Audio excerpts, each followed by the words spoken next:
Hello and welcome to Journeys and Journals. I'm Bernie Martin Beck, and I get to talk to the most fascinating people about history here in Oregon, California, now into Washington. My guests today know history that's new to me, history of a cave in Southern Oregon. I'd like you to meet. Would you introduce yourself, please, Sue? I'm Sue Densmore. I'm the executive director of a fairly new organization called the Friends of the Oregon Caves and Chateau. And beside you is? I'm pleased today to be here with my dear friend Vicki Snitzler. She's one of the first women superintendents and the first woman superintendent at the Oregon Caves National Monument. And it's a pleasure to have her to work with the Friends group. We have a great set of teamwork. Oregon Caves. Now, Vicki, we've talked to you about finding the caves and the bear and the chasing, walking up from Williams. Mm-hmm. But now we can drive up leisurely. That's right. The road goes from? Well, if you go down Highway 199 and you're going from Grants Pass to the Oregon coast, there's a road that cuts off that goes 18 to 20 miles up into the forest, and it dead ends at the Oregon Caves National Monument.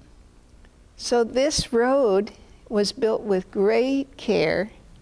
I love the story about Gus Lim, who said, let's not cut down trees, let's leave them along the road. Gus's wife, Minnie, was a nurse with my aunt, and so I know the family, and I know so many of these stories. In fact, my dad said, sis, let's dress you in a oh, there you are. Skins. Oh. I guess at 12 or 14. This how is fun. in my baby book, so it's just got to be. Oh, how fun. And years later, here's another family photo. This was Mayor Martin and his daughters rode in the Gladiola Parade. And there are the cavemen in their skins, and look at the cave girls. They are the cutest. Oh, how fun. Now the queen, the princesses were in natural colored, but the queen had this white. Mm-hmm. You know about one of the cave queens right here. Mm-hmm. You want to tell us a little bit about her?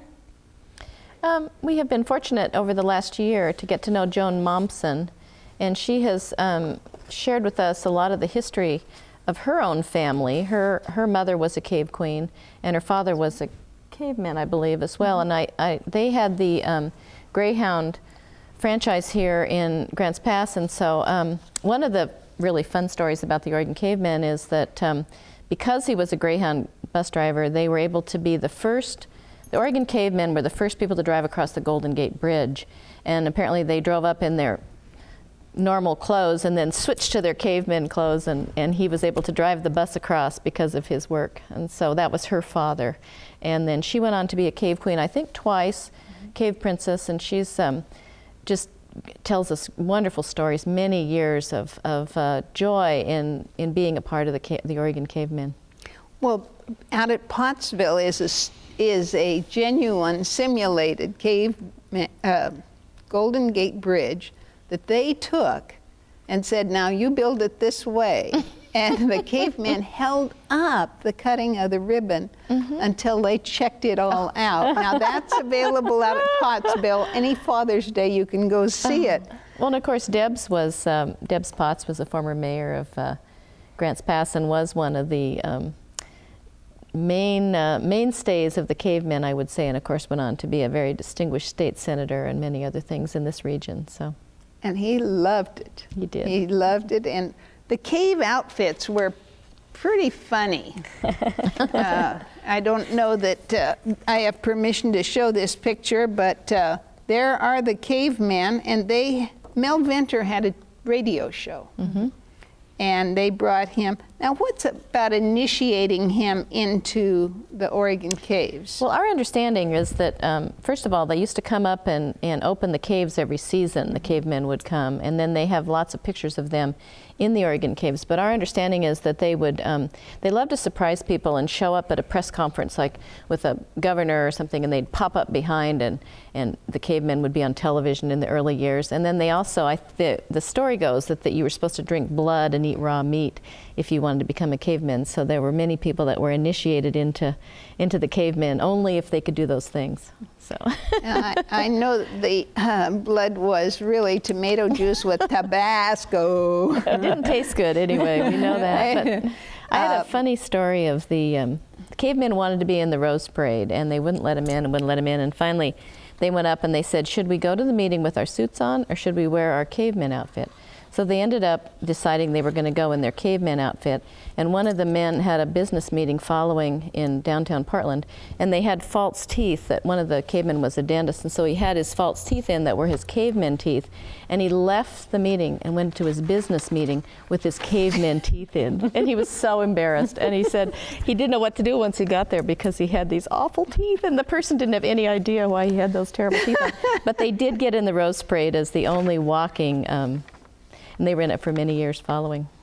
And this was very lot of fun because, there's another eventer with lots and lots of pictures, people involved, getting initiated. And they brought this animal from, it's a goat, and they'd exchanged. It was Mel Venner had a radio show that was on Mutual, something. Yeah. And San Francisco, wasn't it? Yeah. And so that really brought the house down. I can remember that one because the goat had to stay at our house until the show. Oh. So there they are. Oh, fun. Now, the Oregon caves, I just love to brag about cavemen. I dug through the files, and my brother calls them apple boxes. But here's Tri-County. The cavemen visited there, and there's pictures of the cavemen in here and doing, whoops, it's old paper and I just ripped it. But there's the cave queen in her white and the cave princesses. Do you have a lot of the names of these women? We're starting to get them. I think Joan has been a wonderful contribution, and I've spent a lot of time at the Historical Society. They have a lot of information, so we're gradually starting to collect them. And actually, one of the nice things about Bernie inviting us to be on this show is that as the Friends group, we would love to have any of you in the audience that have any stories, photographs, memorabilia, or history that you'd like to share with us. We have a website, which I can give to you on the air if you'd like me to. It's www.friendsocac.org, and you can go there. Oregon Caves and Chateau, OCAC. Okay. And you can give us stories, you can blog in. We're going to have each of the different groups that worked up there, we're going to have an area that you can get involved. And so we encourage all of you. You can mail, if you go to the website, there's information there on how you can mail us photographs. You can bring them up to us up at the Oregon Caves. Any way that you have it, we would really appreciate photography and history. A story. You'd like them to write their personal story. We get a lot of them, mail them to us, however you can do it. Now this is from Harrisburg, because they'd go there. I know we went to Brookings, because I remember the Lily Festival. And we had so much fun with the cavemen. But Portland Rose Parade, you said.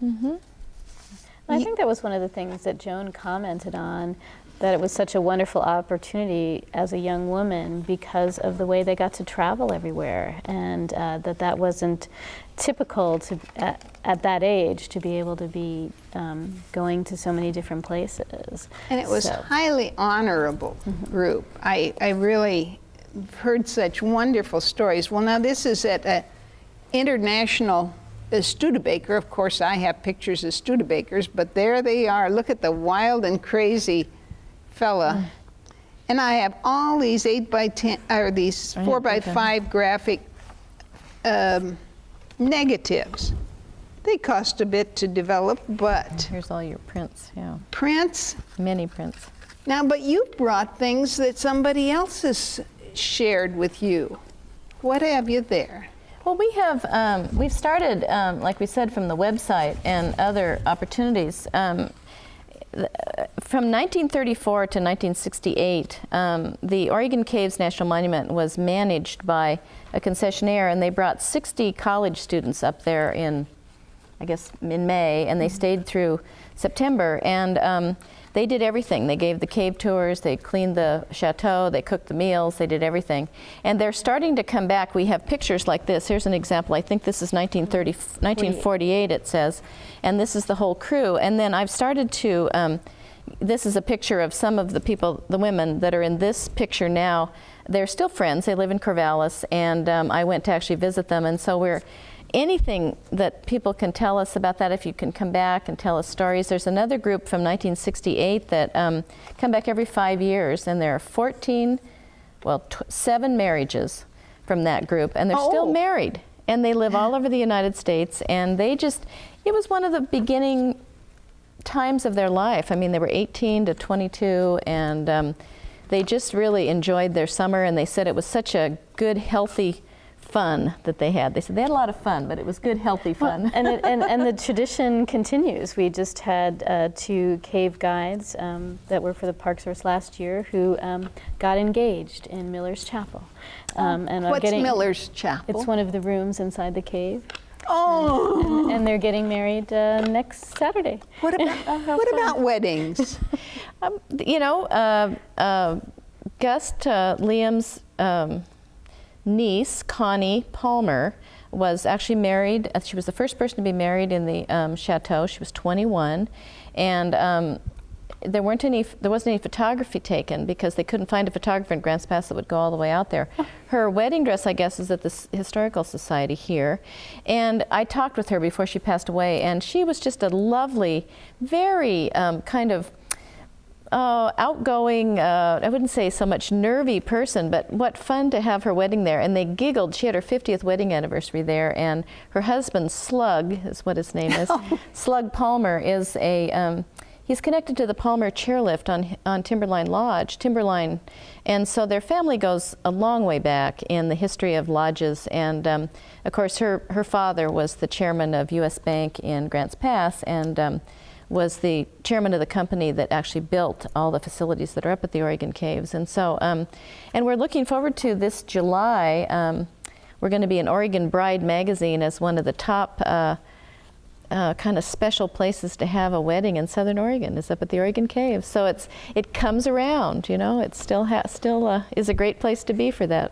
You'll meet Irva Lee after the show, and Fred Dayton, her husband, was the one who filmed, who carried the cords and filmed, and for the newsreel that was played between a movie.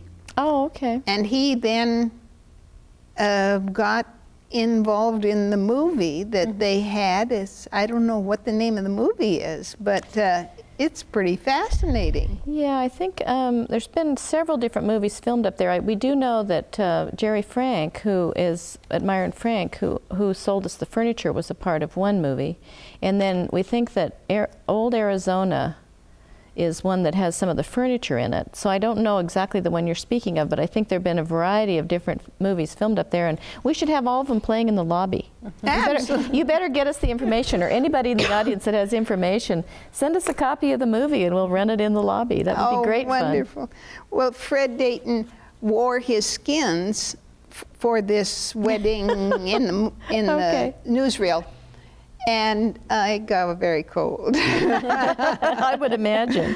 Thank you, Irva Lee, for that story. Now, this guy is the chief bighorn, but I think I met his daughter today, the friend of the daughter, who was saying, my dad, but the earliest one is,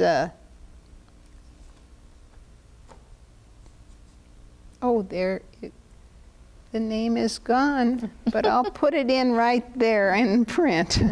The pictures, let's get to this one right away.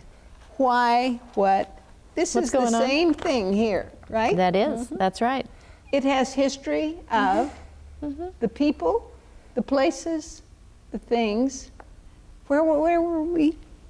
Well, the Friends of the Oregon Caves started in 2008, so we're a pretty young organization. But one of the first things that we talked about was the restoration of the Oregon Cave Chateau. And of course, it's a national landmark.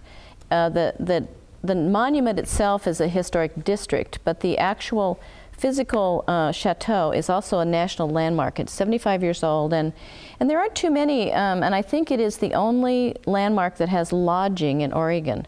That's so it's a fantastic designation by the National Trust for Historic Preservation is who designates it as a landmark, and that means you have to maintain it and care for it in a certain way. It's how many stories tall? 6 stories tall. 6 stories, 2 down underneath where Actually, the dining room has the river run through it. Oh, wow. We had dinner there this week. You've got a whole heap of stuff here. Right, yeah. Is this from this building?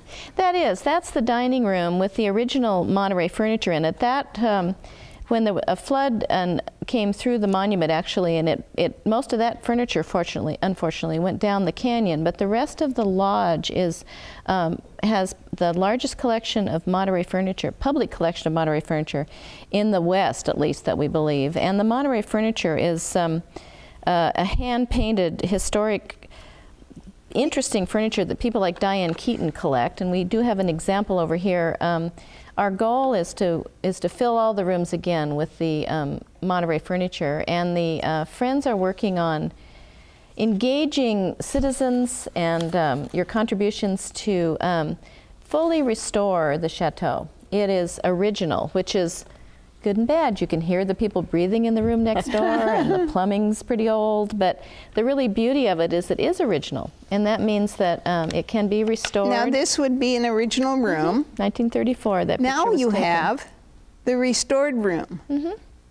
We've done one room, and the purpose for doing one room is when you are a national landmark, everything you do has to be approved by an organization called SHPO, and it's State Historic Preservation Offices. And so we did the model room so that we could take it apart and see what was underneath, see if the structure was of top quality, which we found that it was. We didn't find any problems, and so we actually restored the floor, and then the wall surface is kind of a funny story. It's something called new wood, and it was apparently a solution to everything, the latest to everything, and it's kind of a soft wood, and it has a beveled edge, and so it is historic.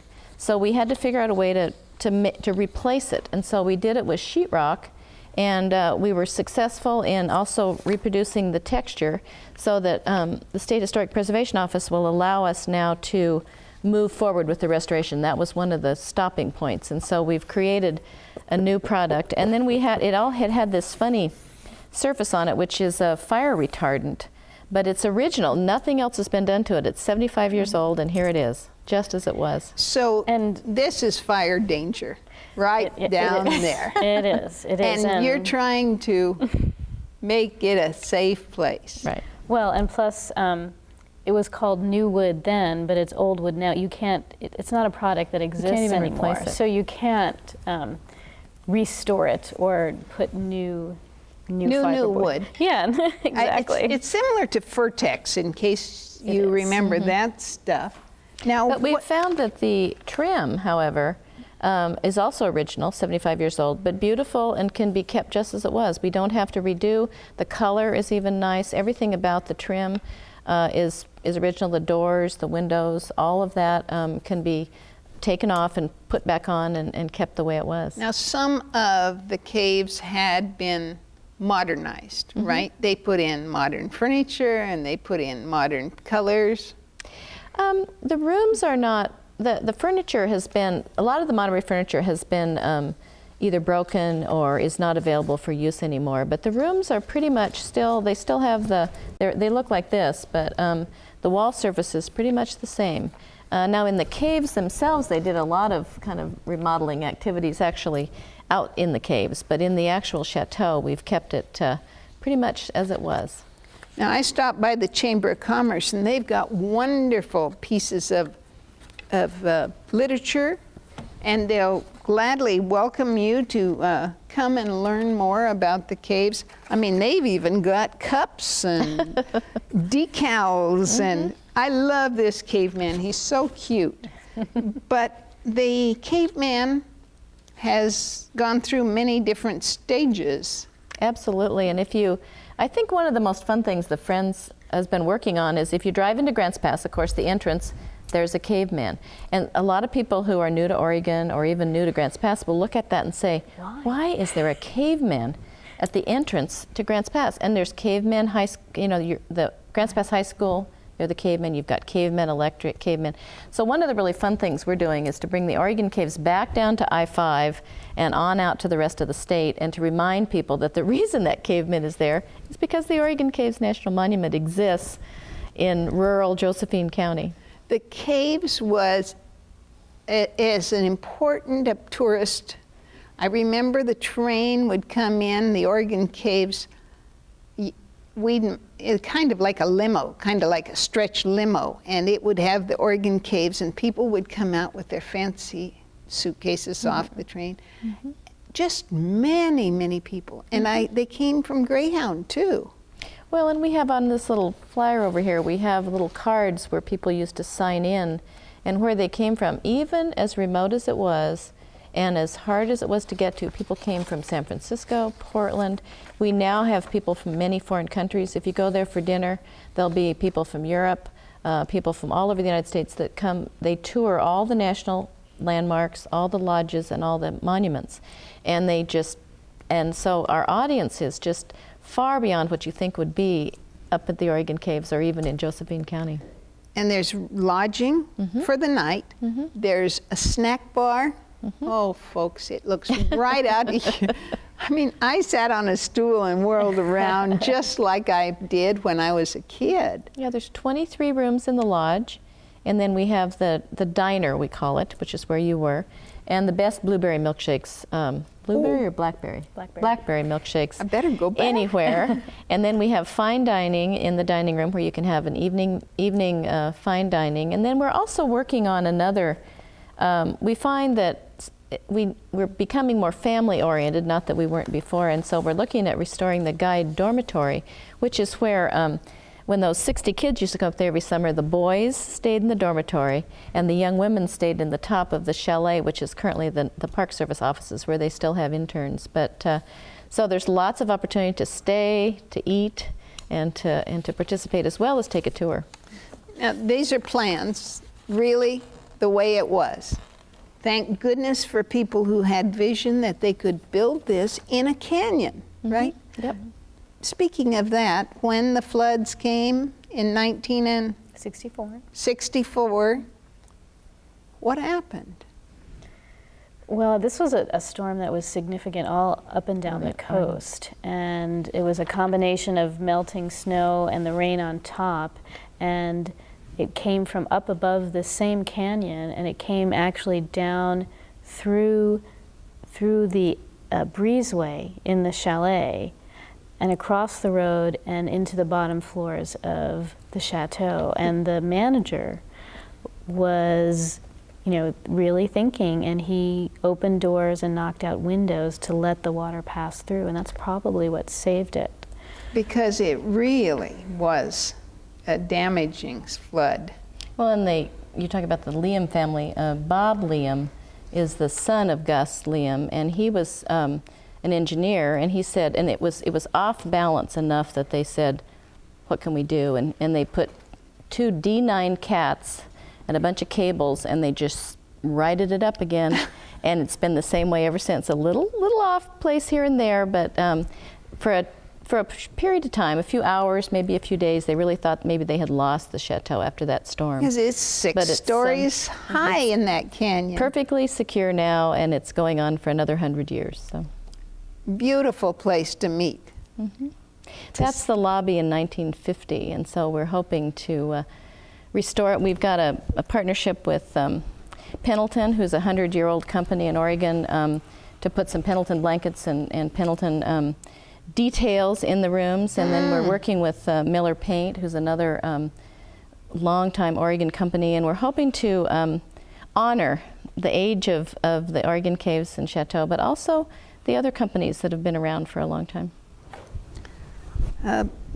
Back to the caveman. They used to get, I remember going down, Estes Kefauver was running for president, and I went down and saw him down there. These, just an enormous interest. People came from all around, and even Russians showed a picture and said, That's right. Mm-hmm. America, this is what their people... They look like. Right. You've got a couple more things you'd like to show as we wrap up here. I guess a couple things that are, we've talked a little bit about this Monterey Furniture, and it was actually just kind of a mom and pop company, and we actually purchased our selection from Meyer and Frank, and so we have Jerry Frank, who is a well-known character in Oregon. He was the chief of staff to Senator Hatfield for many years, and we actually purchased it from Meyer and Frank. So he is just one of the many people that have taken an interest in Josephine County, the caves, the Oregon Caves, and will be on our leadership committee. And I have some examples here of the way they tested out the different designs and the kinds of things that were the designs that were used on the Monterey Furniture. And then it's also become we have a book here. The actual furniture itself is quite well known now. People like Diane Keaton collect it. And the Oregon Caves has the largest public collection of the Monterey furniture, at least in the West, that we know of. And so we're looking at, if you have a piece of this furniture back in the cupboard and you think, where did that come from? Or Grandma and Grandpa gave it to you. We know there are a lot of pieces that have been taken out of the chateau. And if you'd like to donate back, we'd love to have it, because it's, we'll have it there. You can always go back and visit it and look at it. So please let us know if you have some. Great lodges. You're in here too. We are. Mm-hmm. With the 1 minute left, I wanted to share that tradition at campfire. At the end of the day, they would have this gorgeous campfire, and they would sing to us at the end of the program. These young people, good night. The song was so special, and since I can't sing, I'll just say thank you so much for tuning in. I'm Bernie Martin Beck, and We're Wild About Oregon is the truth. This is available, and I hope you all get a chance to come up to the Oregon Caves. Drive up. It's a drive that'll challenge some people from Flatland, but it's beautiful, and there was snow up there in June. It's beautiful. It's a beautiful, quiet, just remarkable setting. Thanks again for tuning in. I'm Brittany.